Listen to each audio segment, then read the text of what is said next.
साथियों, अस्सलाम वालेकुम।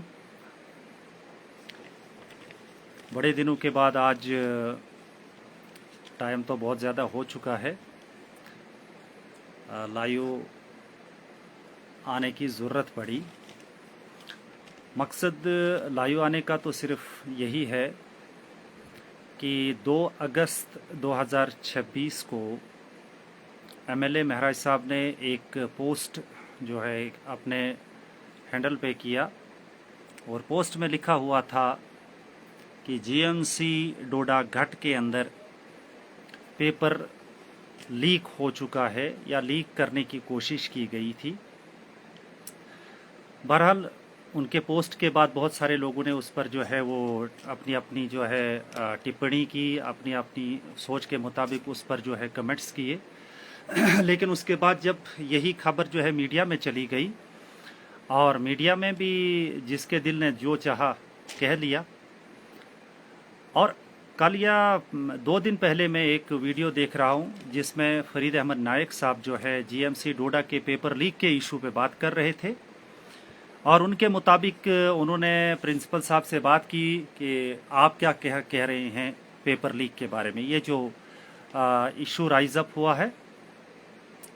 तो वो उन्होंने तो वीडियो तो प्रिंसिपल साहब की शो तो नहीं की, बल्कि उन्होंने कहा कि उन्होंने मैसेज किया होगा या उनके साथ जो है टेलीफोनिकली बात की होगी और पूछा होगा कि आप घाट मेडिकल कॉलेज के पेपर लीक के बारे में क्या कहना चाहते हैं। तो उनकी जो वर्डिंग थी वो वर्डिंग मतलब उन्होंने कहा कि मेडिकल कॉलेज घाट के अंदर जब से ये पोस्ट सामने आई महराज साहब की, ना उससे पहले कोई पेपर था, ना उस दिन कोई पेपर था और ना उसके बाद कोई उसके नियर बाई में उसके नज़दीक के दिनों में कोई पेपर होने वाला है। यानी उन्होंने टोटली डिनाई किया कि जीएमसी घाट डोडा के अंदर ना पेपर होने थे, ना उससे पहले हुए थे। उसी एक हफ्ते की दास्तान उन्होंने कही। उन्होंने जब उस बात से इनकार किया तो हम इस चीज़ को खंगालने बैठ गए कि हम थोड़ा सा बाकी सब बर्दाश्त कर सकते हैं, लेकिन इन बातों को बर्दाश्त नहीं किया जा सकता है कि एक बहुत बड़ा मसला जो है जीएमसी के अंदर जो पेपर लीकेज के सिलसिले में चल रहा है, हम नज़रअंदाज इसको करें। जीएमसी के अंदर पढ़ने वाले डॉक्टर्स के बारे में उनके उस पूरी स्टडी के दौरान अगर कोई भी, वो सिर्फ उन बच्चों का मसला नहीं है, बल्कि ये मसला जो है मैं तो ये कहूँगा पूरी इंसानियत का मसला है। डॉक्टर जो है वो बाकी इंसानों को बेहतर रखने के लिए ये स्टडी करता है और स्टडी करने के बाद वो दूसरे बीमार इंसानों को बेहतर बनाने के लिए उनका इलाज करता है। अगर वही डॉक्टर अपनी तालीम, अपनी पढ़ाई के दौरान जो है वीक पाया जाएगा और अगर पेपर लीक की वजह से वो डॉक्टर बनता है, तो इसका मतलब यहाँ कई लोगों की जिंदगियों का सवाल जो है या कई जिंदगियां जो हैं वो दाव पे रहेंगी। प्रिंसिपल साहब ने जो इनकार कर दिया मीडिया के ऊपर कि ये फेक न्यूज़ है, ऐसा कुछ नहीं है, और फिर जाकर एमएलए साहब के हैंडल पे एक लेटर निकलता है प्रिंसिपल घाट के नाम पे कि आप हमें सीसीटीवी फुटेज जो है वो प्रोवाइड करें, और वो फुटेज जो है वो गेट से लेकर जो है एस्टेब्लिशमेंट रूम तक, इवन की लॉबी का भी कुछ जिक्र था कि वहाँ जितने भी रूम्स हैं उनकी वीडियो हमें चाहिए। शाम 5 बजे से लेकर रात के 9 बजे तक की वीडियो चाहिए। अभी तक वो मिली नहीं मिली, क्या हुआ क्या नहीं हुआ, ये इसका दूसरा पहलू है। मगर मैं इस बात पे जोर देना चाहूँगा कि प्रिंसिपल साहब ने जो स्टेटमेंट दिया, बाजुबाने फरीद अहमद नायक, उनका जो फेसबुक जो चैनल है या उनका जो पेज है उस पर उन्होंने कहा है। उसके अलावा तौसीफ खांडे साहब जो हैं वो भी एक बहुत ही सीनियर मोस्ट मीडिया कर्मी है, उन्होंने भी लिखा कि अपने पेज पे लिखा हुआ है डोडा में पेपर लीक हुआ था, लेकिन संडे को तो कोई पेपर ही नहीं था। यानी संडे जो 5 अगस्त जो आता है कि इसको कोई पेपर नहीं था। और मैंने बड़ी कोशिश के बाद जब मैंने जीएमसी डोडा की जो वेबसाइट है, ऑफिशियल वेबसाइट है, ऑफिशियल पेज है, उस पे जाकर देखा और वहां से मैं एक पेज निकालता हूं, एक ऑर्डर निकालता हूं, इम्पॉर्टेंट नोटिस के नाम से निकाला गया, इम्पॉर्टेंट नोटिस। और इस इम्पॉर्टेंट नोटिस के अंदर जो है ये लिखा गया है कि बारिशों के कारण जो 31/7/2026 को जो पेपर होना था, 31/7/2026 को जो पेपर होना था, उसको पोस्टपोन किया जाता है। अब 31/7 को जब ये पेपर नहीं होता है, उसके बाद इसको पोस्टपोन किया जाता है 5 अगस्त 2026 के लिए। अब यहां पे गौर करने की बात है कि फिर 2 अगस्त को एक सिविल शख्स जो है, as per statement of principal GMC Ghat Doda, कि क्लर्क साहब को, जूनियर असिस्टेंट साहब को, जो वहां का एम्प्लॉय था, उनको कोई किताब जो है वो जीएमसी के उस ऑफिस के अंदर भूल गई थी और उन्होंने वो चाबी जो है किसी प्राइवेट आदमी को दी कि आप जाओ जी वहां से वो मेरी किताब जो है उस लॉकर को खोलो और वहां से लेके बाहर आ जाओ। इसी असना में कुछ स्टूडेंट्स उस शख्स को वहां पे आते, दरवाजा खोलते, लॉकर खोलते देखते हैं और फिर कुछ जो प्राइवेट सिक्योरिटी है जीएमसी घाट की, उन लोगों ने देखा। बहरहाल जिसने भी देखा तो उन लोगों ने शोरगुल किया और ये खबर जो है बाहर निकल आई और ये एमएलए महराज मलिक साहब तक पहुंची और उन्होंने पोस्ट कर दिया कि कोशिश की जा रही थी। अब मैं ये जानना चाहता हूं कि प्रिंसिपल सर कहते हमारा कोई पेपर था ही नहीं, और ये जो डेट शीट निकलती है मैं आपको दिखाना चाहूंगा। अगर इस पेज पे आप पढ़ सकते हैं, आप ये देख सकते हैं कि ये आप पढ़ सकते हैं, डेट इस पर है। चलो बहरहाल ये इंपॉर्टेंट नोटिस आप पढ़ पाएंगे दूर से, मोबाइल पर तो ये पूरा दिखा नहीं, हम तो दिखाने की कोशिश करते लेकिन आप देख नहीं पाएंगे। इस पे लिखा है कि the screening test shall now be conducted as per the following schedule at the main campus government medical college Doda. Advertise notice number भी इस पे दिया हुआ है और आगे जो है वो screening test rescheduled to be held on 5/8/2026 11 AM, यानी इस गुजरे हुए 5 तारीख को जो संडे था, एतवार थी, 11 बजे एक पेपर लिया जाता है और ठीक 1 घंटे का ये पेपर होगा और दूसरा जो है 5/8/2026 को 12 बजे नॉन जो है वो जो है दूसरा पेपर भी लिया जाता है। अब सवाल बनता है कि पेपर था, ये तो साबित होता है कि पेपर था। ये पेपर्स जो थे ये डेमोन्स्ट्रेटर के पेपर थे, ये ट्यूटर्स के पेपर थे, ये और कई डिपार्टमेंट्स के अंदर ये पेपर थे। अब कितने कितने स्टूडेंट्स थे, कितने कितने कैंडिडेट्स थे, क्या था क्या नहीं था, वो एग्जामिनेशन सेंटर का अपना जो है वो रोल है, वो अलहदा है। हमारा जो मेन मकसद ये है कि पेपर था, लीकेज की कोशिश की गई है, वो कामयाब हुई या नहीं हुई वो बेहतर जानते हैं। अब यहाँ पे ये सवाल बनता है कि कितना डिफेंड किया जाएगा। बहादुरी तो ये है, हक तो ये है कि गलती को तस्लीम किया जाना चाहिए और इस गलत तरीकेकार को जो है इसको इम्प्रूव किया जाना चाहिए था, बजाय इसके कि गलत की सपोर्ट की जाए और गलत को गलत ना ठहराया जाए। ये हमारे जिंदगियों का मामला है। अगर इस किस्म से हमारे डॉक्टर्स को बनाया जाएगा, इस तरीके से हमारे डेमोन्स्ट्रेटर को जो है वो अपॉइंट किया जाएगा, अगर इस तरीके से जेआरस को अपॉइंट किया जाएगा तो नतीजा क्या होगा। ऐसे ही तो वैसे भी तो जीएमसी डोडा जो है वो बहुत ही बदनाम हो चुका है, चाहे वो उसका प्रैक्टिकल एरिया जो डोडा में इसके वार्ड से है, यहाँ पे जो इलाज मुआवजा हुआ करता है, यहाँ भी हमेशा शोर गुल हुआ करता है।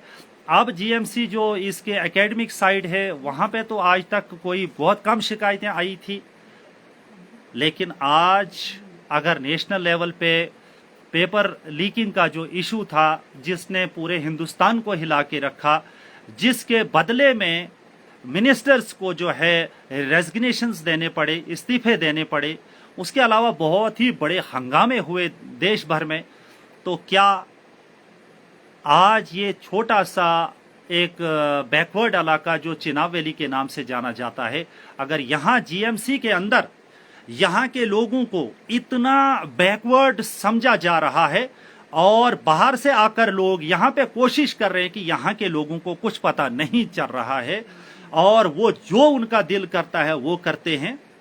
वो चाहेंगे तो जूनियर रेजिडेंट्स को 3 साल कंटिन्यू कर देते हैं, वो डिमॉन्स्ट्रेटर को अपनी मर्जी से 3-3 साल जो है कंटिन्यू करते रहेंगे। इसके अलावा एक अजीबो गरीब मामला हुआ है जो मैं आपके साथ शेयर करना चाहूंगा, उसका भी हमारे पास किसी हद तक जो है वो प्रिंट रिकॉर्ड भी है। यहाँ पे कैजुअल्टी मेडिकल ऑफिसर का एक सिलेक्शन होना था जीएमसी डोडा के अंदर।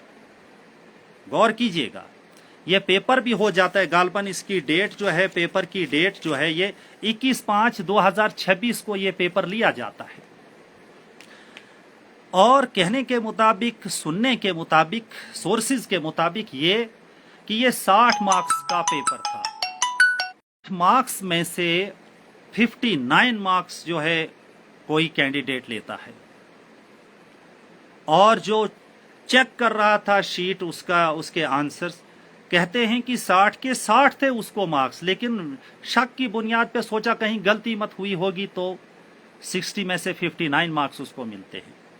हम मानते हैं कि बहुत अच्छा इंटेलिजेंट जो है वो कैंडिडेट होता वो एक, बाकी उससे जो है वो उनका मेरिट जो हो तो 60 में से 60 या 60 में से 59 मार्क्स लेता है। और उसके बाद चेक करने वाले को ही शक हो जाता है कहीं इस शख्स ने ये मार्क्स कहां से लाए, क्या हुआ क्या नहीं हुआ।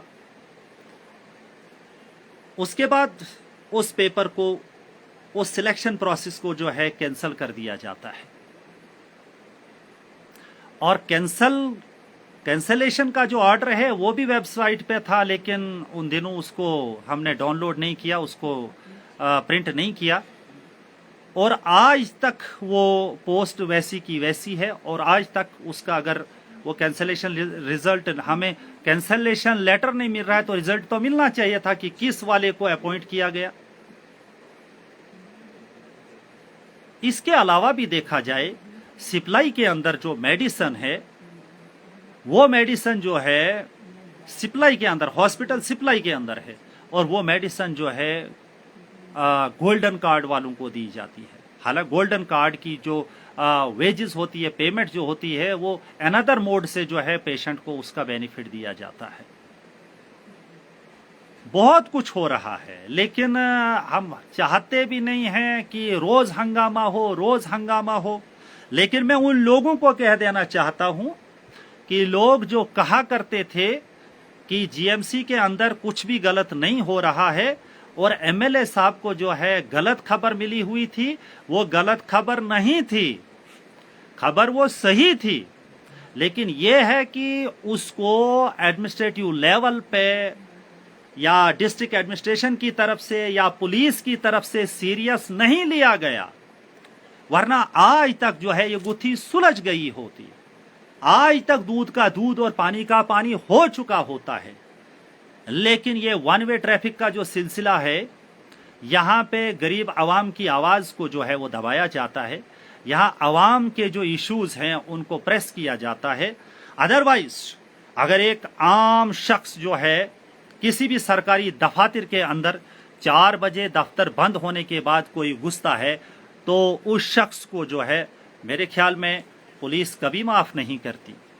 उसने वायलेशन किया हुआ होता है कि वो सरकारी बिल्डिंग के अंदर, उस इदारे के अंदर गया हुआ है, और कमाल ये है कि पूरी चाबियां उसको दी जाएंगी और उसके बाद जो है गवर्नमेंट एम्प्लॉय को भी सस्पेंड नहीं किया जाता है। एमएलए वक्त इस पे सवाल उठाता है, डिमांड करता है कि एफआईआर लगाई जानी चाहिए इस इशू के ऊपर, इस मामले के ऊपर, वैसा भी नहीं हो रहा है। और उल्टा ये कहा जा रहा है कि एमएलए को ही गलत खबर थी। बहरहाल फैसला अब जनता के हाथ में है। आप फरीद अहमद साहब नायक की वो वीडियो जो है, उन्होंने जो बाइट दी हुई है जीएमसी डोडा के ऊपर, उसको भी सुनिएगा। फिरदौस साहब खांडे के उस जो उन्होंने पोस्ट की हुई है अपने पेज पे, उसको भी देखिएगा। वो कह रहे हैं कि संडे को कोई पेपर ही नहीं था।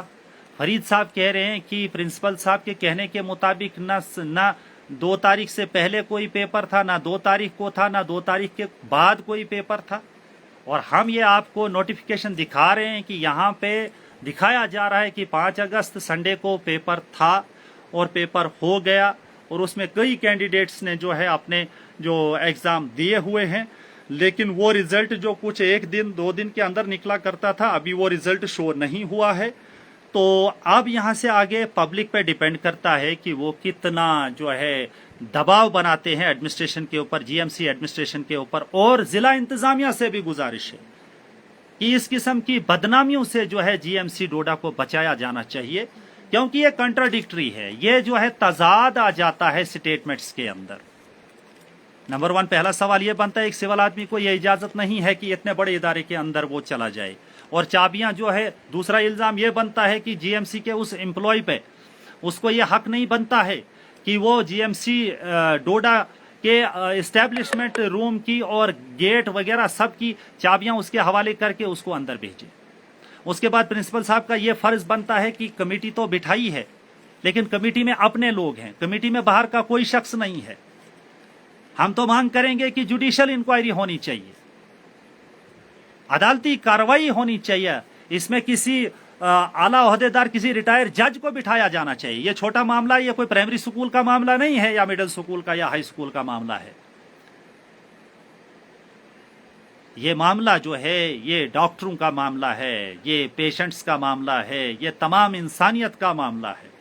अगर इस मसले को सीरियस नहीं लिया जाता है तो इसका मतलब ये है कि इंसानी जिंदगियों के साथ जो है खिलवाड़ किया जा रहा है, और कोई भी शख्स इस वक्त इस जिम्मेदारी को नहीं संभाल रहा है कि हम लोगों को इस विषय पर, इस इशू के ऊपर जो है कानूनी कार्रवाई करनी चाहिए, ताकि आइंदा हमारे इस हॉस्पिटल के अंदर या इस जीएमसी के अंदर इस किस्म की कोई हरकत ना हो।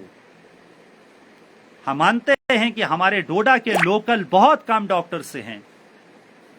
ये बैकवर्ड इलाका होने की वजह से, यहाँ तालीमी जो है फैसिलिटी, जो एजुकेशन की फैसिलिटीज अच्छी ना होने की वजह से, यहाँ का नौजवान, यहाँ का तालिब इल्म ज्यादा से ज्यादा और बेहतर से बेहतर इल्म मेरे ख्याल में नहीं हासिल कर पाता है, और फिर जाकर इस किस्म के इस रैंक के लायक वो डॉक्टरी, उनको वो एमएस नहीं है, या वो पीजी नहीं किए हुए हैं, या वो प्रिंसिपल नहीं बने हुए हैं, या वो एचओडीज नहीं बने हुए हैं, मानता हूं।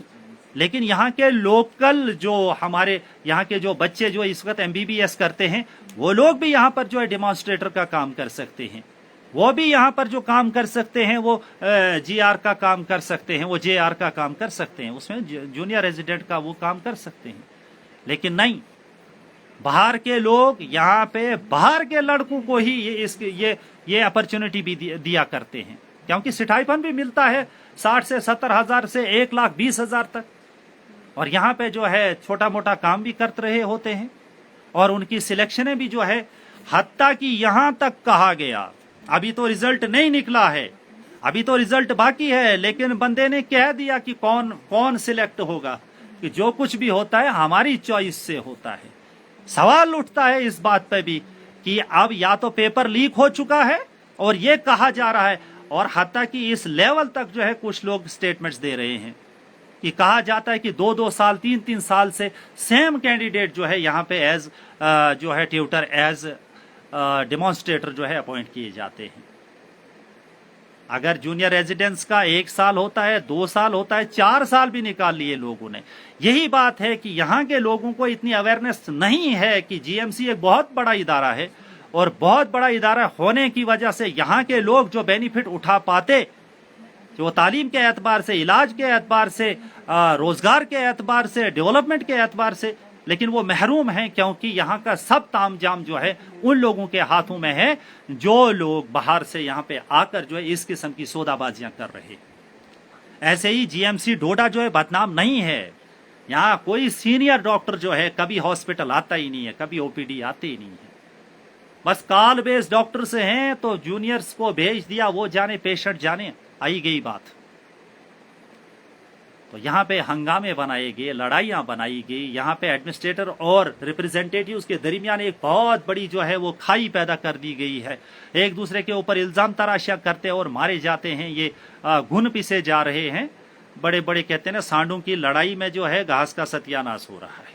सिंपल सी बात है कि बड़े बड़े ताकतवर लोग जब किसी झगड़े में उलझ जाते हैं तो गरीब जनता जो है वो इलाज भी नहीं कर पाती है। आखिर पर यह कहना चाहूंगा, अमीर और मालदार लोगों के लिए इस सरकार के अंदर प्राइवेट स्कूल हैं, वो अपने बच्चों को प्राइवेट कॉलेजेस, प्राइवेट एकेडमीज के अंदर पढ़ा सकते हैं, बेहतरीन से बेहतर एजुकेशन तालीम दिला सकते, क्योंकि उनके पास पैसा है, क्योंकि उनके पास इनकम सोर्स अच्छे हैं। ये रहा ना पढ़ाई का मामला। इसके अलावा मालदार लोग जो हैं कभी भी जीएमसी के अंदर या सरकारी हॉस्पिटल के अंदर नहीं जाते हैं। उनके लिए बड़े बड़े जो है प्राइवेट हॉस्पिटल्स जो हैं वो बनाए गए, वो अपना पैसा फेंको, तमाशा देखो, अपना पैसा फेंक के अपना अच्छा इलाज करवाते हैं। तो जहां तक कहा गया था कि equal opportunity for all, equal distribution of wealth, सब लोगों के साथ एक ही जैसा सलूक होना चाहिए, सब लोगों को एक ही नजरिए से देखा जाना चाहिए, सब लोगों के हुकूक जो है बराबर दिए जाने चाहिए। यहाँ सवाल उठता है, गरीब का बच्चा एक एकेडमी के अंदर नहीं पढ़ सकता है और मालदार का बच्चा पढ़ता है। अब अगर यही सवाल किया जाएगा, इक्वालिटी, बराबरी कहाँ है? हमारे आइन के अंदर भी ये मौके दिए गए हैं कि जिसके पास पैसा है वो प्राइवेट स्कूल भी खोल सकता है, प्राइवेट हॉस्पिटल भी खोल सकता है, वो भी सर्विस करते हैं लोगों की। क्लियर कट बता दो कि वो सर्विस करते हैं मालदार लोगों की। जिनके पास दौलत है वो लोग अपने बच्चे को बेहतरीन तालीम दे सकते हैं, वो लोग अपना बेहतरीन इलाज कर सकते हैं, वो लोग बेहतरीन गाड़ी खरीद सकते हैं, वो लोग बेहतरीन एंजॉय कर सकते हैं लाइफ को। लेकिन ये गरीब जो है इसके लिए उस प्राइवेट उस गवर्नमेंट हॉस्पिटल के अंदर भी उसके लिए जो फैसिलिटीज दी गई हैं वो भी उसके लिए अवेलेबल नहीं है। जीएमसी के अंदर आज ये गरीब पेशेंट का सीटी स्कैन होता है और 10 दिन तक उसकी रिपोर्ट नहीं आती है। इस गवर्नमेंट हॉस्पिटल के अंदर गरीब को टेस्ट कराना है थायराइड का, थायराइड की मशीन पिछले 6 महीने से खराब है। इसको कुछ टेस्ट जो है वो कल्चर टेस्ट है, वो भी हमारी इस लैब के अंदर नहीं होता है। वो भी उसको एक छोटी सी शहर के अंदर एक छोटी सी गली है, उस गली के अंदर उस छोटी सी दुकान के अंदर बड़े बड़े टेस्ट हो जाते हैं, लेकिन हमारे जीएमसी के अंदर टेस्ट नहीं हो पाते हैं। एक दिन कहते हैं आज एक्सरे मशीन खराब हो जाती है, वो होती नहीं होती है, क्या होता क्या नहीं होता, लेकिन 1000 लोगों को एक्सरे बाहर करने पड़ते हैं एक दिन में। उसको मल्टीप्लाई आप 300 से कर दो तो फिर खुद ही देखो 3 लाख रुपया इस गरीब आवाम का जाया हो जाता है। जहां 10,000 रुपया खर्चा आना था वहां 3 लाख रुपया चला जाता है।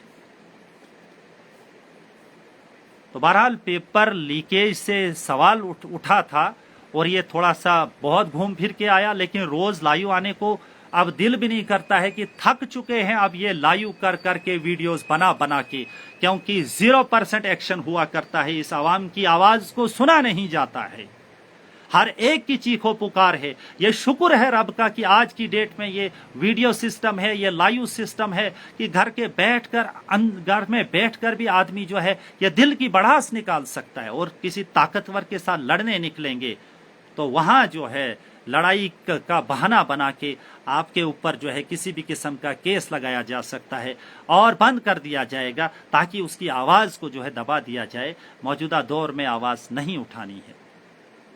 जीएमसी डोडा के ऊपर पिछले 1.5-2 साल से ये मसले मसाइल बेहतरीन सर्विस के लिए यहाँ के विधायक ने बड़ी कोशिश की, लेकिन ऐसे हालात पैदा किए गए कि उस शख्स को पीएसए के तहत जो है जेल की सलाखों के पीछे 8 महीने के लिए बंद कर दिया गया। तब से लोग सहम गए, डर गए। कोई भी बंदा आवाज उठाने की कोशिश नहीं कर रहा है। पता नहीं कौन कौन शख्स जो है या कौन पार्टी है या कौन एडमिनिस्ट्रेटर है कि न जाने कौन सा बहानाबाजी करके जो है आवाज उठाने वालों को भी जो है उनकी आवाजें बंद कर दी जाएंगी। इसलिए मेरी रिक्वेस्ट है तमाम लोगों से कि अगर इस किस्म के हालात हमारे यहाँ तालीमी इदारों के अंदर, इन ट्रेनिंग इंस्टीट्यूशंस के अंदर अगर इस तरीके से हमारे गलत लोग तैयार किए जाएंगे तो नतीजा उसका आगे गलत ही होगा। गलत टीचर की वजह से स्टूडेंट्स को कोई बेहतरीन इल्म नहीं मिल सकता है और इस किस्म के डॉक्टर से किसी भी मरीज को बेहतरीन इलाज नहीं मिल सकता है। तमाम लोगों को एकजुट होकर जो है अपने इन इदारों को बेहतर बनाने के लिए हमें मिलकर आवाज उठानी होगी और जिस वक्त हम मिलकर आवाज उठाएंगे एडमिनिस्ट्रेशन और सरकार जो है हमारी तरफ भी ध्यान देगी, वरना उनको हम भूल चुके हैं। सरकार को एडमिनिस्ट्रेशन भूल चुकी है हमें कि यहाँ के लोगों की जो तकलीफ है उस पर कोई ध्यान नहीं दिया जा रहा है। क्या क्या बताऊं मैं आपको, क्या क्या इस वक्त हमारी आवाम के साथ हो रहा है। रोजगार के नाम पे धोखा हो रहा है, मजदूरी के नाम पे इस वक्त जो है धोखा दिया जा रहा है। डिस्ट्रिक्ट लेवल के ऑफिसर्स जो हैं जिनकी जिम्मेदारी थी कि वो गरीब लोगों को उनकी मजदूरी दिलाएं, मजदूरी दिलाने के लिए कोई सामने नहीं आ रहा है। एमजी नरेगा के अंदर जो लोगों को गारंटी दी गई थी कि उनको 125 दिन का रोजगार दिया जाएगा, जिस दिन इन मजदूरों की डिमांड्स लगाई जाती हैं 10 दिन के बाद पूरे 4, 6, 8 महीने उनको कोई मटेरियल नहीं देता है। वो तरसते हैं कि वो दिन लगाते, लेकिन दिन तो तब लगाएंगे जब उनको मटेरियल मिलेगा। लेकिन एसीडी साहब डोडा ने टेंडर करके एजेंटों के नाम पे इन ठेकेदारों को जो है अपॉइंट किया हुआ है और अब उनको हटा भी नहीं सकता है और खुलम खुला वो इनकार करते हैं कि हम कोई मटेरियल नहीं दे पाएंगे क्योंकि नरेगा में पैसे की कोई गारंटी नहीं है।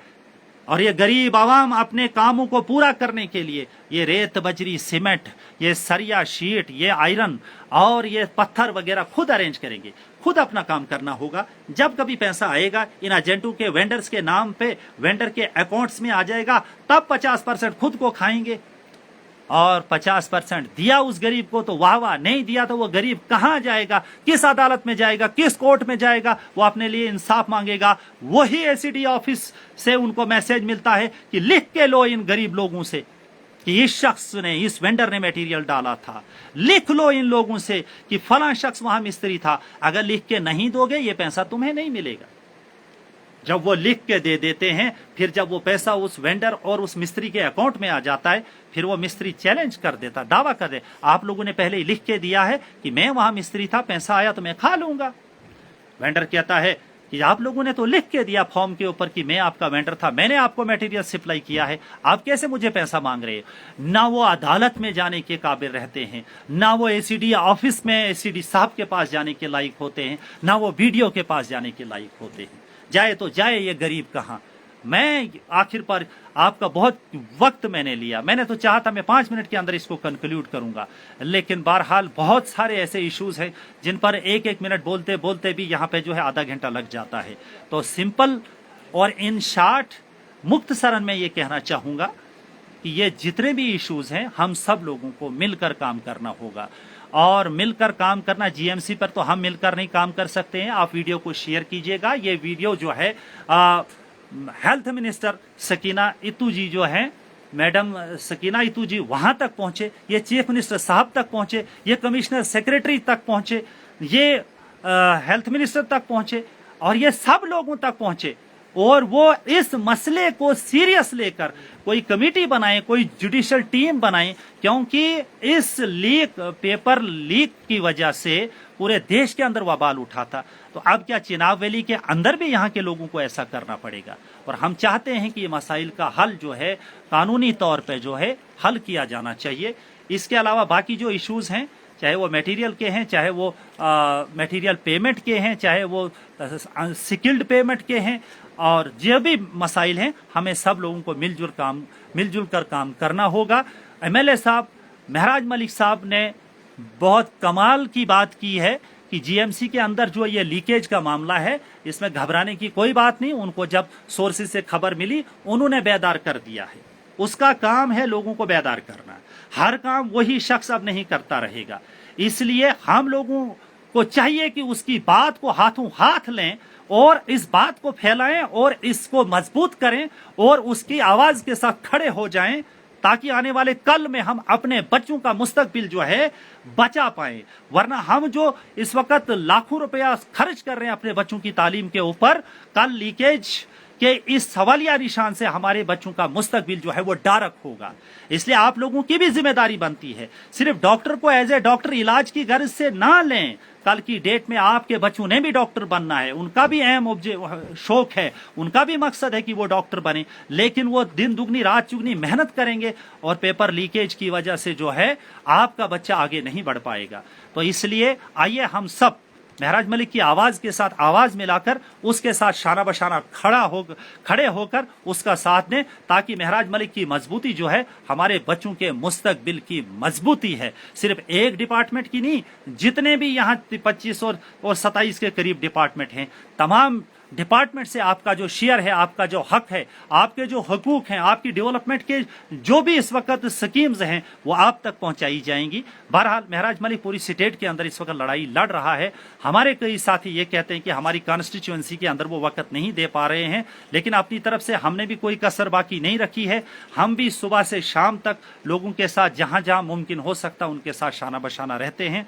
लेकिन महराज मलिक साहब का कॉन्स्टिट्यूएंसी का दौरा सुनने में आया कि वो जल्द कर रहे हैं। आप लोग भी तैयार रहेंगे, अपने तमाम इश्यूज को उनके सामने रखिएगा और इमीडिएट जो है कोशिश की जाएगी कि आपके मसाइल का हल तलाश किया जाएगा। बाकी दुआओं में याद रखिएगा, वीडियो को शेयर कीजिएगा, लाइक कीजिएगा, ताकि ये ज्यादा से ज्यादा लोगों तक पहुंचे और हम जो है जीएमसी का जो इशू है इसको राइज अप करें, इसको उजागर करें, ताकि स्टेट गवर्नमेंट जम्मू कश्मीर, और मैं यहां तक कहना चाहूंगा कि मरकजी सरकार को क्विक एक्शन लेना चाहिए, ताकि आने वाले काल में इस किस्म के एलिमेंट्स जो हैं वो हमारे यहाँ हमारी सोसाइटी के अंदर जो है वो किसी भी किस्म की मूवमेंट ना कर पाएं, बल्कि इस किस्म के लोगों को कानूनी सजा दी जानी चाहिए और इन्हें जेल की सलाखों के पीछे नजरबंद कर देना चाहिए, जिन लोगों ने यहाँ का माहौल जो है, पूरे मुल्क का माहौल जो है खराब करने की कोशिश की है।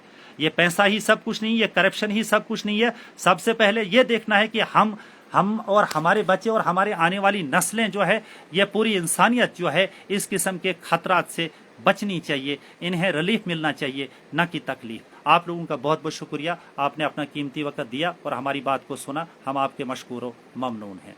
Thank you very much.